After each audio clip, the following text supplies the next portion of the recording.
ሰላም ጤና ይስጥልን የተከበራችሁ የጉባለች ቤተሰቦች የሰዓቱን ሰበር ወሬዎች ከዚህ እንደሚከተለው እናሰማለን። አብራችሁን ሁኑ። የአማራ ክልልን የማተራመስ እቅዱ የከሸፈበት ጽንፈኛ ቡድን ሐሰተኛ መረጃዎችን በማሰራጨት ላይ ተጠምዷል ሲሉ ኮሚሽነር ዘላለም መንግስቴ ተናገሩ። የአማራ ክልልን የማተራመስ እቅዱ የከሸፈበት ጽንፈኛ ቡድን መንግስት ሰላማዊ ዜጎች ላይ ጉዳት ያደረሰ በማስመሰል የሐሰት መረጃ በማሰራጨት ተጠምዷል ሲሉ ነው የአማራ ክልል ፖሊስ ኮሚሽን ኮሚሽነር ዘላለም መንግስቴ የተናገሩት። የክልሉ የጸጥታ ተቋማትን መልሶ በማደራጀትና በማጠናከር ረገድ ውጤታማ ስራ እየተከናወነ መሆኑን የገለጹት ኮሚሽነሩ ሀገር የማፍረስ ተልዕኮ ይዞ የሚንቀሳቀሰው ጽንፈኛ ቡድን ሰላማዊ ዜጎች ላይ ጥቃት በመፈጸም የህዝብ ጠላት መሆኑን በተግባር አሳይቷል ብለዋል። በክልሉ እየተወሰደ ካለው ህግ የማስከበር እርምጃ ጎን ለጎን ጽንፈኛ ቡድኑ የጥፋት መንገዱ እንዲተው በመንግስት ተደጋጋሚ የሰላም ጥሪ መቅረቡን ያስታወሱት ኮሚሽነር በርካታ ታጣቂዎች የሰላም ጥሪውን በመቀበል ወደ ሰላማዊ ህይወት መመለሳቸውንም ተናግረዋል። በአሁኑ ወቅት በክልሉ ሁሉም አካባቢ በተገኘው ሰላም ህብረተሰቡ ሲያነሳቸው ለቆዩ የልማትና የሰላም ጥያቄዎች ደረጃ በደረጃ ምላሽ የመስጠት ስራም እየተከናወነ ነው ብለዋል። መንግስት በህዝብ የተመረጠና ጠንካራ ቅቡልነት ያለው መሆኑን አንስተው የጸጥታ ኃይሉም የህይወት መስዋዕትነትም ጭምር በመክፈል የክልሉ ነዋሪዎች ሰላም እንዲያገኙ አይተኬ ሚና እየተወጣ መሆኑን ተናግረዋል። በተቃራኒው ጽንፈኛ ቡድኑ አረጋውያንን፣ የሀገር ሽማግሌዎችና መምህራንንም በማንገላታትና በመግደልም ጭምር ሰላማዊ ዜጎች ላይ ግፍና ሰቆቃ መፈጸሙንም ኮሚሽነሩ ተገልጸዋል ሲል አሚኮ ዘግቧል። በአገልግሎት አሰጣጥ ረገድ ዜጎቻችን ላይ መሬት የሚፈጥሩ አሰራሮችን ፈትሾ ማስተካከል ቅድሚያ የምንሰጠው ጉዳይ ነው ሲሉ ጠቅላይ ሚኒስትር ዶክተር አብይ ተናገሩ። ለዚህም ቁርጠኝነታችን አንዱ ማሳያ የሆነውን የመሶብ የአንድ መስኮት አገልግሎት ማዕከልን ዛሬ መርቀናል ብለዋል በመልእክታቸው። ይህን አዲስ ማዕከል የሚገልጹ 3 ቁልፍ ዓላማውያን አሉ ያሉት ጠቅላይ ሚኒስትሩ የቆየና የተጎዳ ህንፃን ወደ ዘመናዊና ስነ ውበታዊ ደረጃው ለስራ አካባቢም አስደሳች ወደ ሆነ ህንፃ መለወጡ አንዱ ነው ብለዋል። አገልግሎቶችን ለመሰተርና ለማቀናጀት በሀገር ውስጥ የለማ ሶፍትዌር በስራ ላይ ማዋሉም ብሎም በታደሰ አመለካከት ብቁና ክብር የሞላበት አገልግሎት የሚሰጡ ወጣቶች መዘጋጀታቸው ሌላው ዓላማውያን ወይም ስብስቦች ናቸው ብለዋል ጠቅላይ ሚኒስትሩ። 12 ተቋማትን በአንድ ጣሪያ ስር 40 የተለያዩ አገልግሎቶችን መስጠት የጀመሩ ሲሆን ይህም ዜጎች ጊዜያቸውን እንዲቆጥቡና አገልግሎቶችን በተሻለ ውጤታማ መንገድ ለማግኘት ያግዛቸዋል ብለዋል። እንደዚህ ያሉ ስርዓቶችን ማበልጸግ ለዜጎች የተለያዩ አገልግሎቶች እርካታ መታጣቶች ምላሽ በመስጠት በሂደትም ለሰፊው ማህበረሰብ እርካታ ትልቅ አስተዋጽኦ ይኖራቸዋል ነው ያሉት። የዛሬው ምርቃት ትልቅ እርምጃ መራመዳችንን ያሳያል ያሉት ጠቅላይ ሚኒስትሩ ኢትዮጵያ በዚህ ማዕከል ላይ ጨምራና አስፋፍታ ለዜጎች ሁሉ የተሻለ የአገልግሎት አሰጣጥን ታረጋግጣለች ብለዋል። ከሰኔ ወር ጀምሮ ፓስፖርት ለማውጣት ዲጂታል መታወቂያ እንደሚያስፈልግ ወይም ዋና መስፈርት እንደሚሆን ተገለጠ። ከሰኔ 1 ቀን 2017 ዓ.ም ጀምሮ ለፓስፖርት አገልግሎት ከሚያስፈልጉ ሰነዶች መካከል ዲጂታል መታወቂያ አንዱ እንደሚሆንም የኢሚግሬሽንና ዜግነት አገልግሎት ዋና ዳይሬክተር ወይዘሮ ሰላማዊት ዳዊት አስታውቀዋል። ፓስፖርት ለመውሰድ በቀጠሮ ላይ የሚገኙ ዜጎችም የዲጂታል መታወቂያም እንዲይዙ ይጠበቃል ብለዋል። ዲጂታል መታወቂያን ለፓስፖርት አገልግሎት ከሚያስፈልጉ ሰነዶች ውስጥ በማካተት አገልግሎት ለመስጠት ከኢሚግሬሽንና የዜግነት አገልግሎት ጋር በትብብር ለመስራት ከስምምነት ላይ መደረሱም ተገልጧል። ዋና ዳይሬክተሯ እንደገለጹት ከፓስፖርት ጋር በተያያዘ ለሚሰጠው አገልግሎት ዲጂታል መታወቂያ እንደ ዋና ሰነድ ያገለግላል። ይህም የማንነትን ማጭበርበር ወንጀሎችን መከላከል ላይ ፋይዳው የጎላ ነው ብለዋል። አገልግሎቶች ከፋይዳ ዲጂታል መታወቂያ ጋር በመተሳሰራቸው አንድ ወጥና የተናበበ መረጃ በብሔራዊ ወይም በሀገራዊ ደረጃ እንዲኖረን በማድረግ ከፍተኛ ሚና ይጫወታል ብለዋል። የተከበራችሁ የጉባለች ቤተሰቦች ጉባለች ኢትዮጵያን ቻናልን ሳብስክራይብ፣ ላይክ እና ሼር በማድረግ አብራችሁን ሁኑ። የጎደለውን የምንሞላው አብረን ስንሆን ነውና አብረን እንሁን፣ እውነትን እንኑር። ከእውነት መውጣት ብዙ ዋጋ ያስከፍላልና እውነተኞች እንሁን፣ አብራችሁን ሁኑ። አቡነ ፍራንሲስ የዓለምን ሕዝብ በቅንነትና በበጎነት አገልግለዋል ሲሉ ፕሬዝዳንት ታዬ አጽቀሥላሴ ተናገሩ። ርዕሰ ሊቃነ ጳጳሳት አቡነ ፍራንሲስ ለተገፉት ድምፅ ቃን ለጎደለባቸውም መከታ በመሆን የዓለምን ሕዝብ በቅንነትና በበጎነት አገልግለዋል ሲሉ ፕሬዝዳንት ታዬ አጽቀሥላሴ ተናገሩ። የኢትዮጵያ ካቶሊካዊት ቤተክርስቲያን ርዕሰ ሊቃነ ጳጳሳት አቡነ ፍራንሲስ የመስዋዕተ ቅዳሴ ስርዓተ ፍትሐትና የሐዘን መግለጫ ፊርማ የማኖር ስነ ስርዓት በልደታ ማርያም ካቶሊክ ካቴድራል ተካሂዷል። በመርሃ ግብሩ ላይ ፕሬዚዳንት ታዬ አጽቀሥላሴን ጨምሮ የኢትዮጵያ የሃይማኖት ተቋማት ጉባኤ ጠቅላይ ጸሐፊ ሊቀ ትጉሃን ቀሲስ ታጋይ ታደለ እንዲሁም የተለያዩ ሃይማኖት ተቋማት አባቶችና የእምነቱ ተከታዮችም ታድሟል ተብሏል። ፕሬዝዳንት ታዬ አጽቀሥላሴ በዚሁ ወቅት በአቡነ ፍራንሲስ ሕልፈት የተሰማቸውን ሐዘን ገልጸው ሰላም ላጡ ሀገራት ሁሉ ፈጥነው የሚደርሱ ታላቅ አባት እንደነበሩም አስታውሰዋል። ርዕሰ ሊቃነ ጳጳሳት አቡነ ፍራንሲስ ቀን ለጎደለባቸው በጸሎት በማስታወስ ትልቅ አገልግሎት መስጠታቸውን የገለጹት ፕሬዝዳንቱ ዓለም ትልቅ ሰው ማጣቷንም አንስተዋል። የኢትዮጵያ የሃይማኖት ተቋማት ጉባኤ ጠቅላይ ጸሐፊ ሊቀ ትጉሃን ቀሲስ ታጋይ ታደለ በበኩላቸው ችግረኞችን ማገዝ፣ ስለ ሰላም መጸለይን ከአቡነ ፍራንሲስ ታሪክ መማር እንደሚገባ መግለጻቸውን ኢዜአ ዘግቧል። የሮማ ካቶሊካዊት ቤተ ክርስቲያን ርዕሰ ሊቃነ ጳጳሳት ፍራንሲስ የቀብር ስነ ስርዓት በዛሬው ዕለት በሮም በሚገኘው ሳንታ ማሪያ ማጆሪ ቤተ ክርስቲያን ተፈጽሟል ተብሏል። ወደ ቀጣዩ ዜና ስናልፍ የሞሮኮ የሮያል ጦር ኃይል ልዑካን ቡድን ኢትዮጵያ በድሮን ቴክኖሎጂ የገነባችውን አቅም አደነቀ። የሞሮኮ የሮያል ጦር ኃይል ልዑካን ቡድን ኢትዮጵያ በድሮን ቴክኖሎጂ የገነባቸውን አቅም ነው ያደነቀው። በሞሮኮ የሮያል ጦር ኃይል ኢንስፔክተር ጀነራል እና የደቡባዊ ዞን ጦር አዛዥ ሌተናል ጀነራል መሐመድ በሪድ የተመራ የልዑካን ቡድን የስካይዊን ኤሮናቲክስ ኢንዱስትሪና የብሔራዊ መረጃና ደህንነት አገልግሎትን መጎብኘቱን የብሔራዊ መረጃና ደህንነት አገልግሎት ለኢትዮጵያን ፕሬስ ድርጅት በላከው መረጃው አመላክቷል። የአገልግሎቱ ምክትል ዳይሬክተር ጀነራል አቶ ሲሳይ ቶላና ሌሎችም ከፍተኛ አመራሮች መሳተፋቸውም ተጠቁሟል። በጉብኝቱ የተሳተፉት የሞሮኮ የሮያል ጦር ኃይል አቅም ግንባታ ዘርፍ ተወካይ ኮሎኔል ሜጀር ሳለህ ኤድን ሪዞኒ የስካይዊን ኤሮናቲክስ ኢንዱስትሪን በመጎብኘታቸው መደሰታቸውንም ገልጠዋል። ኢትዮጵያ በዘርፉ የደረሰችበት ደረጃ የሚደነቅ መሆኑን ጨምረው መናገራቸው በመረጃው ተመላክቷል። ኢትዮጵያ በድሮን ቴክኖሎጂ የምታከናውናቸው ተግባራትና የቴክኖሎጂ ሽግግር ብሔራዊ ደህንነትና ሉዓላዊነትን በማረጋገጥ ረገድ በተለያየ መልክ የሚገለጹ ፋይዳዎች እንዳሉትም ኮሎኔል ሜጀር ሳለህ ኤድን ሪዞኒ ተናግረዋል።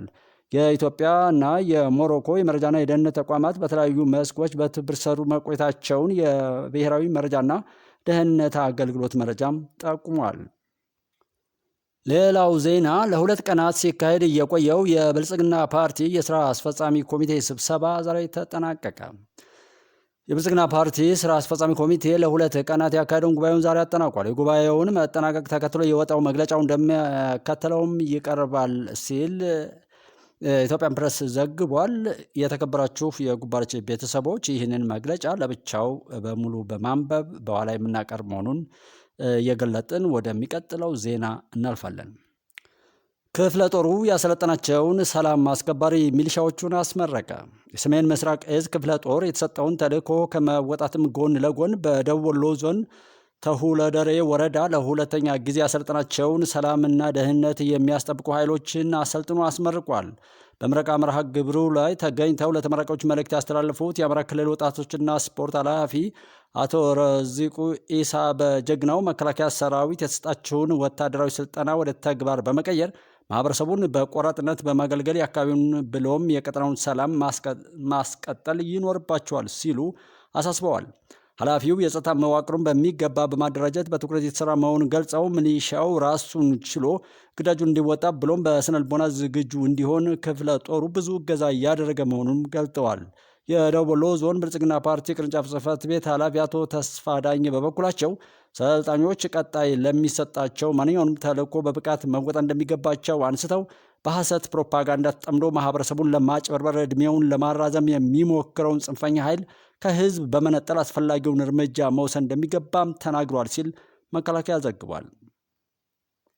በአፍሪካ ህብረት የድጋፍና የማረጋጋት ተልዕኮ በሶማሊያ ስር ወታደሮች ያዋጡ ሀገሮች ጉባኤ በዩጋንዳ ተካሄደ።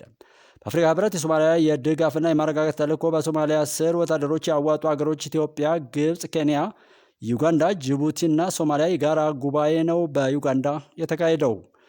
ጉባኤው በዋነኛነት አዲሱ የአፍሪካ ህብረት የሶማሊያ ተልዕኮን በማጠናከርና በሶማሊያና በክልሉ ላይ የተጋረጠውን የሽብርተኝነት የማንሰራራት ሁኔታን በመመከት ላይ ያተኮረ እንደነበርም ተገልጧል። የኢትዮጵያን ልዑክ መርተው የተሳተፉት የመከላከያ ሚኒስትር ኢንጂነር አይሻ መሐመድ ኢትዮጵያ ለሶማሊያ ሰላምና መረጋጋት በአፍሪካ ህብረት የሰላም ጥላ ስርና በሁለትዮሽ ስምምነት መሰረት ያደረገችው መስዋዕትነት ተገቢው እውቅና ሊሰጠው እንደሚገባም ጠቁመዋል። ይህ ድጋፍ አሁንም እንደማይቋረጥ ገልጠው አሁን ላይ ያለውን የአልሻባብ ግስጋሴ መግታት አስፈላጊ በመሆኑ አስፈላጊው በጀትና ሎጂስቲክስ ማቅረብ ላይ አገራት እና አጋሮች ሊረባረቡ ይገባልም ብለዋል። ሚኒስትሯ ከኤዩኤስኤስኦኤም በተጨማሪ አገሮች በሁለትዮሽ ግንኙነቶች ላይ የተመሰረተ ድጋፍ በማድረግ አሸባሪውን ኃይል በተገቢው መምታትም ያስፈልጋል ነው ያሉት።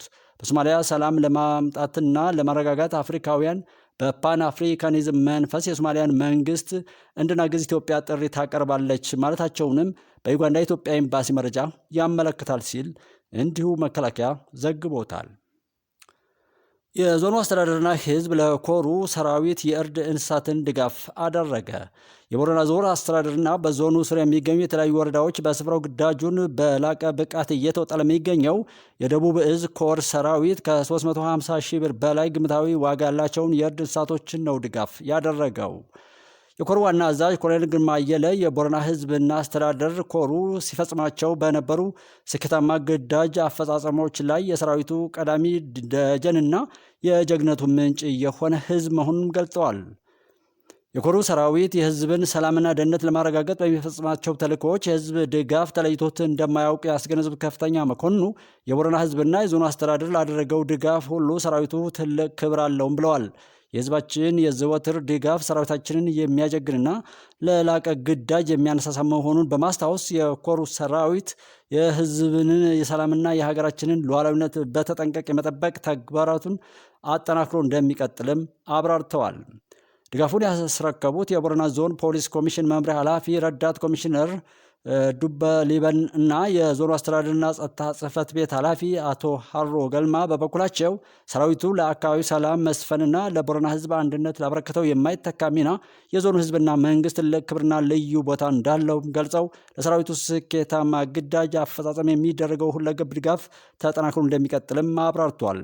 በዕለቱም የቦረና ዞን አስተዳደር እንዲሁም የድሬ ሚዮ ጉችና የሞያሌ ወረዳ አስተዳደሮች በግዳጅ ቀጠና ላይ ለሚገኘው የኮር ሰራዊት የእርድ እንስሳቶችን ድጋፍ አድርጓል ሲል መከላከያ በሌላ ዘገባው ዘግቧል። የተከበራቸው የጉባለች ቤተሰቦች ጉባለች ኢትዮጵያ ቻናልን ሳብስክራይብ፣ ላይክ እና ሼር በማድረግ ሀቅን ወደፊት እንግፋ አብረን እንላለን። አሁንም ወደ ሌላው ዜና እንለፍ፣ አብራችሁን ሁኑ። ኢትዮጵያ ያከበሯትን የማክበር የረጅም ጊዜ ልምድ ያላት የባለ ብዙ ታሪክ ሀገር ናት ሲሉ ወይዘሮ ማርታ ሉዊጂ ተናገሩ። የሞሮኮ ወታደራዊ ልዑካን ቡድን ከመከላከያ ፋይናንስ ስራ አመራር ዘርፍ ሚኒስትር ዴኤታ ወይዘሮ ማርታ ሉዊጂ ጋር ውይይት አድርጓል። የመከላከያ ሚኒስትር ኢንጂነር አይሻ መሐመድን በመወከል ውይይቱን የመሩት ወይዘሮ ማርታ ሉዊጂ የጋራ ወታደራዊ ጉዳዮቻቸው ላይ በትብብር ለመስራትና የማይቀለበስ ጠንካራ ወታደራዊ ግንኙነት ለመመስረት ዝግጁ መሆናቸውንም ገልጠዋል። ኢትዮጵያ ከነኳት የማትቀመስ ብትሆንም የትኛውንም ሀገር ለመተንኮስ የማትጋበዝ የአከበራትን ሁሉ የምታከብር ባለብዙ ታሪክ ሀገር መሆኗንም አስረድተዋል። የሞሮኮ ሮያል ጦር ኃይል ኢንስፔክተር ጀነራል የደቡባዊ ዞን ጦር አዛዥ ሌተናል ጀነራል መሐመድ ባሬድ በበኩላቸው ኢትዮጵያ የአፍሪካ የነጻነት ምልክት ከመሆኗን ባሻገር በአሁኑ ሰዓትም ለአህጉሩ ሰላምና ደህንነት እያበረከተችው ካለ ወታደራዊ አስተዋጽኦ አንጻር አድናቆታቸውን ገልጠዋል። ወደፊት የሚደረገው ወታደራዊ ትብብርም ለአፍሪካ ሰላምና ደህንነት የሚጫወተው ሚና ከፍተኛ እንደሚሆን ጠቁሟል። በአጠቃላይ የሞሮኮ ልዑካን ቡድን አባላት የጋራ ጥቅምና ፍላጎት ያከበረ ሀገራዊና ወታደራዊ ግንኙነት ለመመስረት ያለመ ውይይት በማካሄዳቸው ደስተኛ መሆናቸውን ገልጸው ለኢትዮጵያና ለኢትዮጵያዊ ሰራዊት ያላቸውን አክብሮት ታላቅ መሆኑንም ተናግረዋል። በውይይቱ ዋና ወታደራዊ ሀገራዊና አህጉራዊ ትኩረት ናቸው ተብለው በተለያዩ የሰላምና አጠቃላይ ወታደራዊ ጉዳዮች ዙሪያ በጋራ ለመስራት ቁርጠኛ መሆናቸውንም የሁለቱ ሀገራት አመራሮች ገልጠዋል። በውይይቱ ላይም የመከላከያ ውጭ ግንኙነትና ወታደራዊ ትብብር ዋና ዳይሬክቶሬት ዳይሬክተር ሜጀር ጀነራል ተሾመ ገመቹን ጨምሮ ሌሎች ከፍተኛ አመራሮችም ተገኝተዋል ብለዋል መከላከያ በዘገባው። ሀገሩን የሚወድ የተሰለፈበትን ዓላማ የተረዳና ፕሮፌሽናል የሆነ ብሔራዊ መከላከያ ሰራዊት ተገንብቷል ሲሉ ክቡር ፊልድ ማርሻል ብርሃኑ ጁላ ተናገሩ።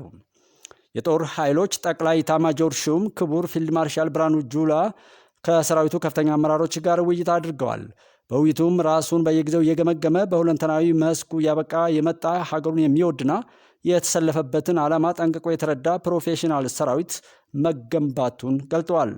በሀገራችን የመጣውን ለውጥ ተከትሎ በተቋሙ የተሰራው ሪፎርም በርካታ ውጤቶችን ለማስመዝገብ ምቹ ሁኔታ ለመፍጠር ማስቻሉን አንስተዋል። ሀገራችን በታሪኳ በዚህ ደረጃ ብዛትና ጥራት ያለው የፕሮፌሽናል ሰራዊት ገንብታ አታውቅም ያሉት ፊልድ ማርሻል ብርሃኑ ጁላ ሀገሩንና ሙያውን የሚወድ የሚሰጠውን ግዳጅም በአነስተኛ ኪሳራ የመፈጸም ብቃት ያለው ኃይል ተገንብቷል ብለዋል። ሰራዊቱ ሀገርን ከብተና ከማዳን ባለፈ የሀገራችንን ሰላም፣ ብልጽግናና ዲሞክራሲን ለማረጋገጥ እየተደረገ ባለው ጥረት ያስመዘገበችው ድሎች በታሪክ ሲዘከር የሚኖር መሆኑንም ገልጸዋል። በተገኙ ድሎች ባለመኩራራት የተመዘገቡ ሁለንተናዊ ድሎች አጠናክሮ ለማስቀጠልና የበለጠ ውጤት ለማስመዝገብም በትኩረት እየተሰራ እንደሚገኝም አረጋግጧል። በተሳሳተ ስኬት ወደ ጫካ ገብተው የነበሩ በ10 ሺዎች የሚቆጠሩ ታጣቂዎች የሰላምን መንገድ በመከተል እጃቸውን ለሰራዊቱ መስጠታቸውን የገለጹት የጦር ኃይሎች ጠቅላይ ኤታማዦር ሹም ፊልድ ማርሻል ብርሃኑ ጁላ በተለያየ ቦታ ይንቀሳቀሱ የነበሩ ጽንፈኞች ከመቼውም ጊዜ በላይ መዳከማቸውና የሰላም ጥሪ ባልተቀበሉትም ላይ የተጀመሩት የመለቃቀም ስራዎች ተጠናክረው እንደሚቀጥሉም ገልጠዋል። በጦር ሜዳ ማሸነፍ ያቃታቸው የሀገርና የሕዝብ ጠላቶች ባገኙት አጋጣሚ ሁሉ የውሸት ትርክት በመፍጠር በተቋሙ በአመራሩና በሰራዊቱ ላይ የስነልቦናና ጦርነት በመክፈት ለማጠልሸት ቢሞክሩም በሕዝቡ ዘንድ ተቀባይነት በማጣታቸው ለሰራዊታችን የሚደረገው ሕዝባዊ ድጋፍ ተጠናክሮ መቀጠሉንም ተናግረዋል።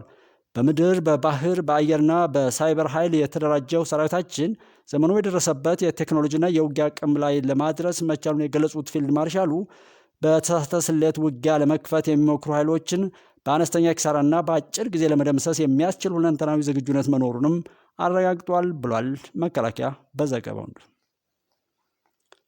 ሰላምን በማጽናት እድገትና ብልጽግናን ለማረጋገጥ በቁርጠኝነት እየተሰራ ነው ሲሉ ዶክተር ጌዲዮን ጢሞቴዎስ ተናገሩ። የውጭ ጉዳይ ሚኒስትር ክቡር ዶክተር ጌዲዮን ጢሞቴዎስ በወቅታዊ ዓለም አቀፍ አህጉራዊና ቀጠናዊ ሀገራዊ ጉዳዮች ላይ ለከፍተኛ የመከላከያ ሰራዊቱ አመራሮች ማብራሪያ ሰጥተዋል። የመሃሉ ዘመን በሚል ርዕስ ትንታኔ ያቀረቡት ሚኒስትሩ በሀገራችን የመጣውን ለውጥ ተከትሎ በተመዘገቡ ሁለንተናዊ ድሎች ሳንዘናጋ ለበለጠ ድል መትጋት ይገባልም ብለዋል። ታላቁን የህዳሴ ግድብ ከፍተኛ ፈተናዎች ውስጥ ገንብተን በማጠናቀቅ ሀገርና ሕዝብን አንገት ከማስደፋት ለማዳን የተቻለበትና የጠላቶቻችን የተቀናጀ ሴራ ያከሸፍንበት አንዱ ማሳያ ነው ሲሉም ተናግረዋል። ሀገራዊ ኢኮኖሚያችን ፈተናዎችን በመቋቋም ከፍተኛ ሁኔታ ማደጉንም ዓለም አቀፍና ሀገራዊ መረጃዎችን በማጣቀስ አብራርቷል። ባለፉት ዓመታት ብዙ ሀገራት በዲፕሎማሲው መስክ በትብብር ለመስራት ፈቃደኝነታቸውን ማሳየታቸውንና ይህንን በጎ ዕድል በመጠቀም የብሔራዊ ጥቅማችንን ለማሳካት ጥረት እየተደረገ እንደሚገኝም ጠቁሟል። የሀገራችንን ብሔራዊ ጥቅም ለማረጋገጥና የባህር በር ተጠቃሚ ለመሆን ያቀረብነው ጥያቄ በዓለም አቀፉ ማህበረሰብ ፍትሐዊ አጀንዳ ሆኖ መያዙንም ገልጠዋል።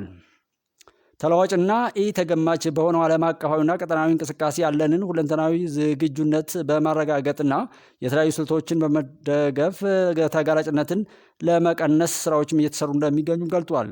በተከተልነው የሰላም ስምምነት የጸና ወታደራዊ ድል ተመዝግቧል ያሉት ዶክተር ጌዲዮን ጢሞቴዎስ የሚያጋጥሙ ውስጣዊ ችግሮችን በሰላምና በይቅርታ በመፍታት በሀገርና በሕዝብ ላይ የሚደርሰውን ጥፋት ለመቀነስ መንግስት እየወሰደ ያለውም በሳል እርምጃ ከፍተኛ ውጤት ማስመዝገቡንም ተናግረዋል። የሰላምን ጥሪ ባለመቀበል በኃይል ጥቅማችንን እናስከብራለን በማለት የሞከሩ የጥፋት ኃይሎች በተከተሉት የተሳሳተ ትርክትና ፖለቲካ ሕዝቡ አንቅሮ እንደተፋቸውም ገልጠዋል። የመከላከያ ሰራዊቱ ከሌሎች የጸጥታ ኃይሎች ጋር በመሆን በጽንፈኞች ላይ በወሰደው እርምጃም ለሀገርና ለሕዝብ ስጋት ከመሆን ወርደው የራሳቸውን ሕልውና ለማቆየት እየተቸገሩ መምጣታቸውንም አንስተዋል። ሚኒስትሩ ሰላምን ለማጽናትና ብልጽግናን ለማረጋገጥ በቁርጠኝነት መስራት እንደሚገባ ገልጸው ጀግናው የመከላከያ ሰራዊታችንም ባስመዘገባቸው ድሎች ሳይኩራራ ለበለጠ ተልዕኮ ራሱን ማዘጋጀት ይገባዋል ነው ያሉት። በውይይቱ የጦር ኃይሎች ጠቅላይ ኤታማዦር ሹም ፊልድ ማርሻል ብርሃኑ ጁላን ጨምሮ ከፍተኛ የሰራዊቱ አመራሮችም ተገኝተዋል ብሏል። መከላከያ የጸጥታ ኃይሉን ሁለንተናዊ ብቃት ለማረጋገጥ እየተሰራ ነው ሲሉ ሜጀር ጀነራል ብርሃኑ ጥላሁን ገለጡ። የ6ኛ እዝ አዛዥ ሜጀር ጀነራል ብርሃኑ ጥላሁን በሰሜን ሸዋ ዞን ደራ ወረዳ ከፍተኛ የስራ ኃላፊዎችና ከሰራዊቱ አመራሮች ጋር ሰራዊቱ እና የጸጥታ ኃይሉ ከጽንፈኛውና ከአሸባሪው ሸኔ የተቆጣጠራቸውን ማሰልጠኛ ጨምሮ የአካባቢውን አሁናዊ ሰላም ሁኔታ ተመልክተዋል። የጸጥታ ኃይሉ ከሰራዊታችን ጋር በተባበረ ክንድ በአንድ ሀገራዊ አስተሳሰብና ፍቅር ተቀናይቶ የአሸባሪና የጽንፈኛ ኃይሎችን አከርካሪ በመስበር በቀጠናው እያረጋገጠ ያለው አስተማማኝ ሰላም ምሳሌ መሆን የሚችል አኩሪ ተግባር ነው ብለዋል። ብቁና የዓላማ ጽናት ያለው የምንጊዜም ድል አድራጊ የጸጥታ አቅም ተገንብቷል ያሉት ሜጀር ጀነራል ብርሃኑ ጥላሁን በዚህም ሰራዊቱ ለዘመኑ በሚመጥን መልኩ በየጊዜው አዳዲስ አቅሞችን በመፍጠር ተልእኮውን በድል አድራጊነት እየተወጣ ይገኛል ብለዋል። ሰራዊቱና የሚሊሻ አባላቱ ከማህበረሰቡ ጋር ሆነው በሰሜን ሸዋ ዞን ደራ ወረዳ ቱቲ ቀበሌ በጽንፈኛውና በአሸባሪው ሸኔ ላይ እርምጃ በመውሰድ መሽገው የነበሩበትን ማሰልጠኛ በመቆጣጠርና በማሰልጠኛ ውስጥም የነበሩ ሰልጣኝ አባላቱን በመደምሰስና ከፍተኛ ሰብአዊና ቁሳዊ ኪሳራ በማድረስ አሁን ላይ በቡድኖችን ማጥፋት ተችሏል ብለዋል። በመጨረሻም ለሜጀር ጀነራል ብርሃኑ ጥላሁንና ለሰራዊቱ አመራሮች የአካባቢው ህዝብ በአካባቢው ለተገኘው ሰላምና ላበረከቱ አስተዋጽኦ የተለያዩ የባህል አልባሳትም ስጦታ አበርክተዋል ሲል መከላከያ ዘግቧል። ክፍል 1 ብለን ማጠናቀቅ የምንችለው ዜና በዚሁ ቢሆን እንዳይረዝም በማለት ነው ጉባኤ ኢትዮጵያን ሳብስክራይብ፣ ላይክ፣ ሼር በማድረግ አብራችሁ እንድትሆኑ እያሳሰብን ዜናውን በዚሁ ክፍል 1 እናጠናቀቅ። ቀጣዩ በሚቀጥለው ይሆናል። አብራችሁን ስለነበራችሁ እናመሰግናለን። ኢትዮለች ቤተሰቦች እንዴት ናችሁ? እንዴት ሰንብታችኋል? አሁን የሰዓቱን ዜና እናሰማችሁ። በአክሲዮን ሽያጩ የተገኘው 3.2 ቢሊዮን ብር ገንዘብ እስካሁን ለምንም አይነት ጥቅም ላይ ሳይውል በዝግ አካውንት ተቀምጧል አለ ኢትዮ ቴሌኮም። ከ47 ሺህ በላይ ኢትዮጵያውያኖች የኢትዮ ቴሌኮምን አክሲዮን ሼር ግዢ አከናውነዋል ብለዋል። ኢትዮ ቴሌኮም በጥቅምት ወር 10 በመቶ ድርሻውን ማለትም ያንዳንዳቸው 300 ብር ዋጋ ያላቸውን 100 ሚሊዮን መደበኛ አክሲዮኖችን ለሕዝብ በሽያጭ ማቅረቡም ይታወቃል። ውሳኔው ኢትዮ ቴሌኮም ሙሉ በሙሉ በመንግስት ባለቤትነት ተይዞ ከነበረበት ወደ አክሲዮን ማህበርነት ያሸጋገረም ነበር ተብሏል። ለግዢ የቀረቡት አክሲዮኖችን በተመለከተ ተቀባይነት ያገኙ አክሲዮኖች ግዢዎች ከጥር 17 2017 ዓ.ም ጀምሮ እንደሚለዩ ተገልጾ የነበረ ሲሆን ተቀባይነት ያላገኙ አክሲዮኖችም ገዢዎች ደግሞ እስከ ሚያዝያ 6 2017 ዓ.ም ገንዘባቸው ተመላሽ ማድረግ እንደሚጀምርም ይፋ አድርጎ ነበር ብለዋል። ተቀባይነት ያገኙና ውድቅ የሆኑ አክሲዮኖችን በተመለከተ በተቀመጠው የጊዜ ገደብ መሰረት ምንም አይነት ይፋ ያደረገው መረጃ ሳይኖር ወራትን ያስቆጠረው ኢትዮ ቴሌኮም በጉዳዩ ላይ በዛሬው ዕለት መግለጫ ሰጥቷል ይላል ዘገባው።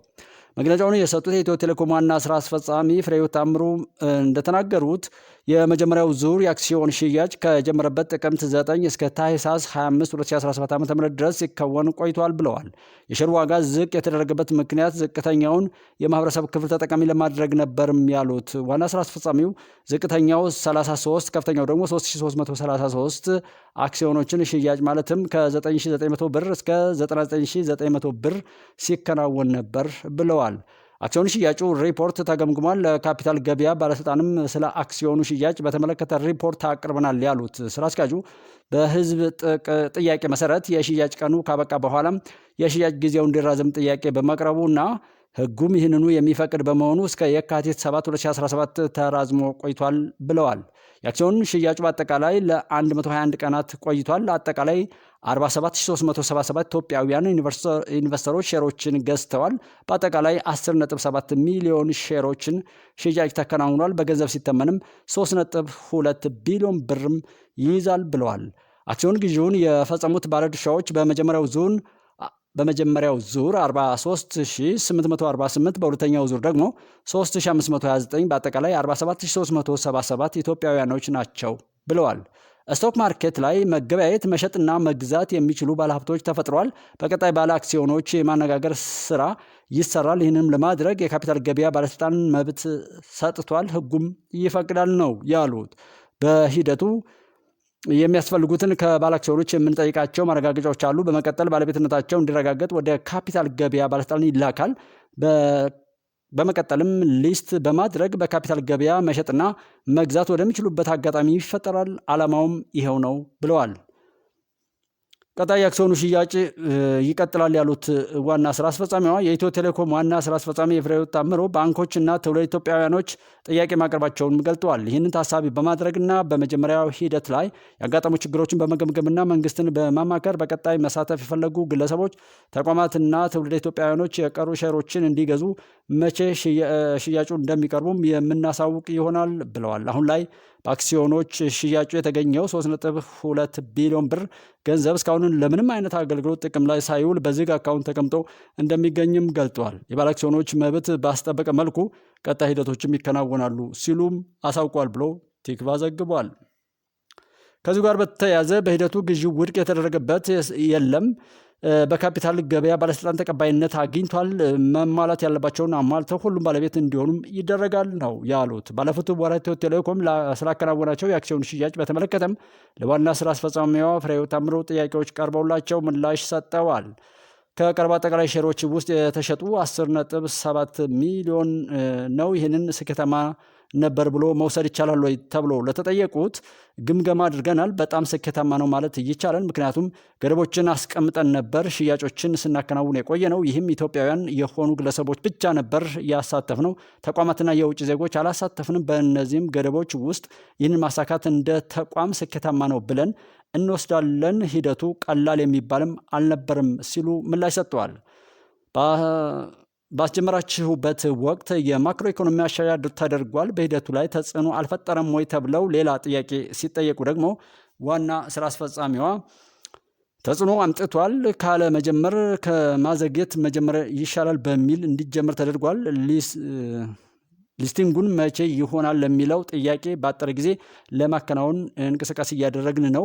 ፕሮሰሱ ተጀምሯል። ከሚመለከታቸው ባለድርሻ አካላት ጋር ተወያይተን እናሳውቃቸዋለን የሚል ምላሽ ሲሰጡ፣ ሌላኛው ጥያቄ በአክሲዮን ሽያጭ ለተቋሙ ሰራተኞች የተለየ ሽያጭ ቀርቧልን የሚል ጥያቄም እንዲሁ ቀርቦላቸው የነበረ ሲሆን ለኢትዮ ቴሌኮም ሰራተኞች የተለየ አልነበረም። እንደ ማንኛውም ኢትዮጵያዊ ክፍት እንዲደረግ እና በግዢው እንዲካተቱም ተደርጓል ብለዋል።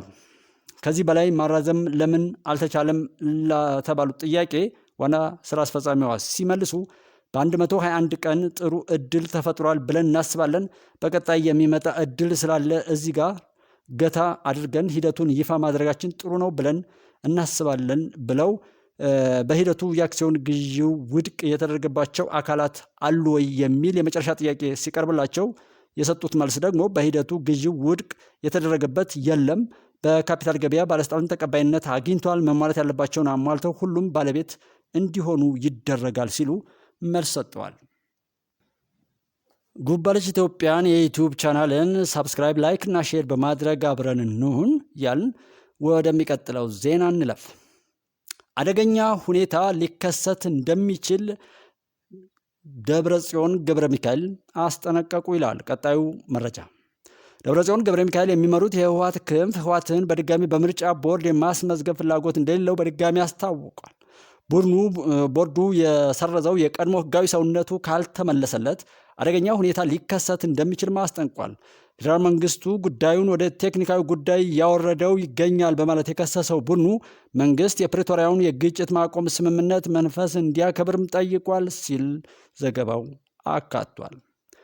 ሌላኛው ዜና በትግራይ ጦርነት ወቅት ለተፈጸመው ወንጀል ፍትህ ማግኘት ያስፈልጋል ያለው የደብረጽዮን ቡድን፣ ይሁንና በሀገር ውስጥ ይህንን ፍትህ ማግኘት አይቻልም ብሏል። ደግሞ መልሶ የተፈጸመው ወንጀል ዓለም አቀፋዊ እንደመሆኑ አጥፊዎች እንዲቀጡና ተጎጂዎችም ፍትህ እንዲያገኙ ጉዳዩ በዓለም አቀፍ ደረጃ መዳኘት አለበትም ብሏል። ይህ ካልሆነ ዘላቂ ሰላም ይመጣል የሚል እምነት የለኝም ያለው የደብረጽዮን ቡድን ዶክተር ደብረጽዮን ገብረ ሚካኤል ለዲደብሊው ከሰጡት ቃለ ምልልስ ላይ ከዘገባው ተቀንጭቦ የቀረበ ሆኗል። አይኤምኤፍ ይህ ዓመት ሲጠናቀቅ የኢትዮጵያ ጂዲፒ 117 ቢሊዮን ዶላር ሲሆን የኬንያ ደግሞ 132 ቢሊዮን ዶላር ይሆናል ሲል ትንበያ አውጥቷል። ማለትም በምስራቅ አፍሪካ ኢትዮጵያ የነበራት የኢኮኖሚ መጠን መሪነት ወደ ኬንያ ይሸጋገራል ማለት ነው ሲሉ ብዙ ዘገባዎች በተለያዩ ቦታዎች ሲዘግቡ አይተናል። ይህንን ከማንኛውም ሚዲያና ማንም በላይ በተለይ ኢትዮጵያ ውስጥ ተቀምጠው የተቀመጡበትን የሚጠሉ በሀገራቸው ላይ በጠላትነት የተቀመጡ ሰዎች እጅጉን አብዝተው ሲያራግቡት እያየን ነው። የሚሆነው ከዚህ የተሻለ ነው እያልን ቀጣዩን ጨርሰው በኢትዮጵያ የምንዛሬ ሁኔታ በገበያ እንዲወሰን ከተደረገ ጀምሮ የብር የመግዛት አቅም መዳከሙ በጠቅላላ ሀገራዊ የምርት መጠኑን ቀንሶታል። በዚህ ወቅት አንድ የአሜሪካ ዶላር የ129 የኬንያ ሺሊንግ ዋጋ አለው። እንዲሁም የ131 የኢትዮጵያ ብር ዋጋ አለው። የብሔራዊ ባንክ የዶላር የጨረታ አማካኝ ዋጋ ቢወሰድ ይህንኑ ያሳያል። ከምንዛሬ ፖሊሲ ለውጡ በፊት የዛሬ 10 ወር ገዳማ አንድ የአሜሪካ ዶላር የ57 ብር የኢትዮጵያ ዋጋ የነበረው ሲሆን የባንኮች ኦፊሻል የሚጠቀስ ተመንም ሲወሰድ 57 ብር ነበር ብሏል። ኢትዮጵያ የምንዛሬ ፖሊሲ ለውጥ ከማድረጓ በፊት 2024 አንድ የአሜሪካ ዶላር በአማካኝ የ134 የኬንያ ሺሊንግ ዋጋ ነበረው ተብሏል። ልዩነቱን የሚፈጥረው ኢትዮጵያ ብር በ10 ወር ውስጥ ከ57 ብር ወደ 131 ብር ሲወርድ የኬንያ ሺሊንግ ከ134 ወደ 129 የኬንያ ሺሊንግ ከፍ ማለቱ እንደሆነም ተነግሯል። የተከበራችሁ አድማጮች እንግዲህ ኢትዮጵያ ብዙ ጠላቶች ያሏት ከውስጥም ከውጭም ያሉ ባለማስተዋል እየገቡ የሚዳክሩና ሁልጊዜም በጩኸትና ጩኸት ብቻ ላይ እንዲሁ በጥፋት የሚኖሩ ያሉባት ሀገር ናት። የመጡት ሁሉ የሚንቋት ናት። የአብረን ሆነን አብረን ቆመን እውነትን ወደን ለእውነት ዋጋ እየከፈልን ሀገር እንደ ሀገር መስርተን ባለቤት ሆነን እስካልቀጠልን ድረስ ማንም እየተጫወተብን ስለሚቀጥል ሰው ትኩረት እንስጥ፣ ሀገራችንን የእኛ እናድርግ። ማንም መጥቶ የሚጫወትባት ሁሉም አፉን የሚፈታባት ኢትዮጵያ ከዚህ በኋላ አትቀጥልም እንላለን። እንደ ጉባለች ኢትዮጵያ ቤተሰብ የአሜሪካ ኤምባሲ ለዜጎች በሰጠው ማስጠንቀቂያ መልእክት ስር በፌዴራል ፖሊስ ስም የተሰጠው አስተያየት በተቋሙ ያልተላለፈ መሆኑን ፖሊስ አስተባበለ። ተቋማችንን አስመልክቶ በአንዳንድ ማህበራዊ ሚዲያ ላይ የሚዘዋወረው የተዛባ መልእክት ተመልክተናል። በአዲስ አበባ ከተማ አንዳችም የጸጥታ ችግር ያለ ለማስመሰል የተደረገውን ጥረትም አስተውለናል ብሏል ፖሊስ። ይሁን እንጂ እስካሁንም ባደረግነው ማጣራት መልእክት በተቋማችን እንዳልተላለፈና ተቋማችንን የማይወክል መሆኑን እያስታወቅን ፖሊስም ጉዳዩን እየበለጠ እያጣራ እንደሚገኝም እንገልጻለን ብለዋል። የተላለፈው መልእክትም ፍጹም ከከተማችን ነባራዊ የጸጥታ ሁኔታ ጋር የማይገናኝ ሲሆን አሁን ላይ የከተማችንን ሰላምና ደህንነት ከምን ጊዜውም በላይ በአስተማማኝ ሁኔታ ላይ እንዳለም እንገልጻለን ሲል ፌዴራል ፖሊስ ገልጧል። ለመሆኑ አሜሪካ ምን ብላ ነበር ይህንን ምላሽ ፖሊስ የሰጠው ስንል ባልታሰበ ሰዓት የሚከሰት የተቃውሞ እንቅስቃሴ ስላለ አሜሪካ ወይም የዩኤስ ኤምባሲ በአዲስ አበባ ችግሮች ስለሚከሰቱ ራሳቸውን ጠብቁ ብላ ዜጎቿን አስጠንቅቃለች የሚል ነበር። ወንጀል በየትኛውም ቦታና በማንኛውም ጊዜ ሊከሰት ይችላል። ንቃት ተጋላጭነትን ለመቀነስ ቁልፍ ነው። ስለዚህ በኢትዮጵያ ያላችሁ ዜጎች ተጠንቀቁ፣ ነገር አለ ብላለች አሜሪካ በኤምባሲዋ በኩል የሚል ነበር። ሰልፎችን፣ ስብሰባዎችንና ሌሎችም ትላልቅ የህዝብ ስብሰባዎችን ባሉበት ቦታ እንዳትገኙም ስትል ጥብቅ ማስጠንቀቂያ ለዜጎቿም ሰጥታለች። ፖሊሶችና ሁከትን አጣምራ ችግሮችን ቅርብ ናቸው ያለችው አሜሪካ በኢትዮጵያ ውስጥ በቀጣይነት ምን ሊከሰት እንደሚችል የፖለቲካ መልእክት ያለው እንድምቷን ተንፍሳለች። ሁሉም ሰው እንዲነቃ እናበረታታለን ብላለች የሚል ነበር የመጀመሪያው የአሜሪካ ዘገባ። ከዛ ቀጥሎ ነው ቀደም ሲል ያነበብኩላቸውን የፌዴራል ፖሊስ መግለጫ የተሰጠው ማለት ነው። ወደ ሌላው ዜና ስናልፍ የዓለም አብያተ ክርስቲያናት ምክር ቤት በአማራ ክልል በድሮን በመታገዝ የሚደረጉ ጥቃቶችን አወገዘ ተባለ። በአማራ ክልል ምስራቅ ጎጃም ዞን ባሳለፍነው ሳምንት በተፈጸመ የድሮን ጥቃት ሰላማዊ ሰዎች መሞታቸው በከፍተኛ ሁኔታ እንዳሳዘናቸውና ድርጊቱ እጅግ እንዳሳሰባቸውም የዓለም አብያተ ክርስቲያናት ምክር ቤት ዋና ጸሐፊ ቄስ ፕሮፌሰር ዶክተር ጀሪ ፒሌ ያስታወቁ ይላል ዘገባው። ለመሆኑ የት ነበር የዓለም አቀፍ የሃይማኖት ተቋማት? እኔ በግሌ የምጠይቀው ነው። በአማራ ክልል ምስራቅ ጎጃም ዞን ባሳለፍነው ሳምንት ሐሙስ ሚያዝያ 9 ቀን 2017 ዓ.ም በትምህርት ቤት ዙሪያ በተፈጸመው የድሮን ጥቃት ከ100 በላይ ሰዎች መገደላቸውን የአካባቢ ነዋሪዎችና የዓይን እማኞች ማስታወሳቸውን የተመለከተ ዘገባ መቅረቡ ይታወሳል። ይህ የከፋ ጥቃት በቅርብ ወራት ውስጥ ተፈጽመው የበርካቶችን ሕይወት የቀሰፉ ተግባር ተጨማሪ ማሳያ ነው። በርካታ ንጹሐንን የቀሰፉ የድሮን ጥቃቶችም እንደ አውሮፓውያን አቆጣጠር በ2024 ተፈጽመዋል ሲሉ ዋና ጸሐፊ መናገራቸውን ምክር ቤቷ ትላንት ሚያዝያ 17 ቀን 2017 ባወጣው መግለጫው አስታውቋል። የዓለም አብያተ ክርስቲያናት ምክር ቤት በንጹሐን በብዛት በሚኖርባቸው አካባቢዎች የሚፈጸሙ መሰል ጥቃቶችን በእጅጉ ይኮንናል ብሏል። በተጨማሪም ዋና ጸሐፊው ፔሪ ተዋጊ ያልሆኑ ሰዎችን ከጥቃት በጠበቀ መልኩ እንዲሁም ዓለም አቀፍ የሰብአዊ መብት ሕጎችን በጥብቅ ሳይከተሉ በግጭት አካባቢዎች የሚፈጸሙ የድሮን ጥቃቶች እንዳሳሰባቸውም አስታውቀዋል። ፒሌይ የሀገር አቀፍና ዓለም አቀፍ ባለድርሻ አካላት ሁሉን አቀፍ ውይይትና ሰላማዊ መፍትሄ እንዲከተሉም አሳስበዋል ብሏል። አዲስ ኒውስ የተባለ ዘጋቢ ማለት ነው። ለመሆኑ የዓለም አቀፍ አብያተ ክርስቲያናት እንዴት ሰዎች የሰላም ጥሪን በተቀበሉ ሰዎች ላይ ለሰላም የሄዱ ሰዎች ሲገደሉ፣ መምህራን ሲጨፈጨፉ፣ አመራሮች በሄዱበት እንደዛ ሲሰቃዩ፣ ሰዎች ሲታገቱ፣ ትምህርት ቤቶች ሲወድሙ፣ ከ5 ሚሊዮን ኦልሞስት ወደዛ የሚጠጉ ተማሪዎች ከትምህርት ገበታቸው ተስተጓጉለው 2 ዓመታትን ሲያስቆጥሩ ይሄም መግለጫ ያልሰጠው ለምን ይሆን ጥያቄ ነው። ወደ ሌላው ዜና ስናልፍ የለሚ ናሽናል ሲሚንቶ ፋብሪካ በ6 ወራት ብቻ ከሀገራዊ ሲሚንቶ ምርት ድርሻው ከ38 በመቶ መያዙ ተነገረ። በአማራ ክልል አንሳሮ የተገነባው የለሚ ናሽናል ሲሚንቶ ፋብሪካ በ6 ወራት ውስጥ ብቻ 12 ሚሊዮን ኩንታል ሲሚንቶ ለገበያ ማቅረቡ ተዘግቧል። የለሚ ናሽናል ሲሚንቶ ፋብሪካ በአጠቃላይ ሀገራዊ ሲሚንቶ ገበያ ውስጥም 38 በመቶ ድርሻ እንደያዘም ተገልጧል። ባለፈው መስከረም ወር ስራ የጀመረው ሲሚንቶ ፋብሪካው በቀን 150 ሺህ ቶን ሲሚንቶ የማምረት አቅም አለው ተብሏል። የሲሚንቶ ፋብሪካው ከ1000 በላይ ለሚሆኑ ዜጎች የስራ ዕድል የፈጠረ ሲሆን የለሚ ከተማን ልማትም እንዳፋጠነ ተገልጧል። ኢትዮጵያ በዓመት ከ6 ሚሊዮን ሜትሪክ ቶን በላይ ሲሚንቶ የምታመር ሲሆን የለሚ ናሽናል ሲሚንቶ በዓመት 4.5 ሚሊዮን ሜትሪክ ቶን ሲሚንቶ የማምረት አቅም አለው ሲል ኤንኤና አዲስ ኢንሳይት የተባሉ ድረገጾች ዘግበዋል። የሞባይል አይኤምኢ ቁጥሮችን የሚቀይሩና የሌባ ተቀባይ ተጠርጣሪዎችን በቁጥጥር ስር ዋሉ ይላል ሌላው ዘገባ። የአዲስ አበባ ከተማ የአዲስ ክፍለ ከተማ ፖሊስ መምሪያ ይህንኑ መነሻ በማድረግ ሚያዝያ 14 ቀን 2017 ዓ.ም በክፍለ ከተማው ወረዳ 8 ልዩ ቦታው ይርጋ ኃይሌ ገበያ ማዕከል አካባቢ ባደረገው ጥናት የሞባይል አይኤምኢ ቁጥሮችን የሚቀይሩና የተሰረቁ የሞባይል ስልኮችን ገዝተው የሚሸጡ ወይም የሌባ ተቀባዮችን በቁጥጥር ስር አውሎ ምርመራ እያጣራ መሆኑን አስታውቋል።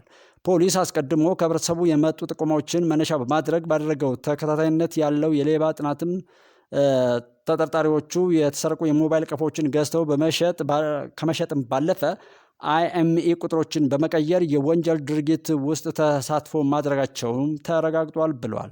ተገቢውን የፍርድ ቤት የመበርበሪያና የመያዣ ትዕዛዝ በማውጣትም በተከናወነው ኦፕሬሽን እስካሁን የተለያየ ሞዴል ያላቸው 90 ስማርት ስልኮችን፣ 7 ላፕቶፕ እና 2 ዴስክቶፕ ኮምፒውተሮችን፣ 14 ታብሌቶች እና 6 ሃርድ ዲስክ፣ 1 ኢንተርኔት ራውተር እና የተለያዩ የኤሌክትሮኒክስ ዕቃዎችን ከ22 ተጠርጣሪዎቹ ጋር በቁጥጥር ስር አውሏል።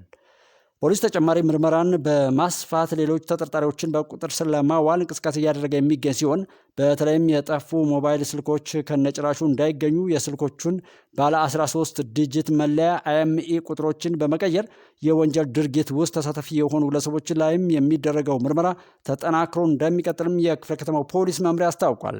ከተማችን ላይ የሚፈጸሙ መሰል ወንጀሎችን በመከላከልና ተፈጽሞ ሲገኙም ህብረተሰቡ ለፖሊስ ተገቢውን መረጃ በመስጠት እያከናወነ የሚገኘውን ተግባር አጠናክሮ ሊቀጥል ይገባል ሲልም የአዲስ አበባ ፖሊስ አሳስቧል።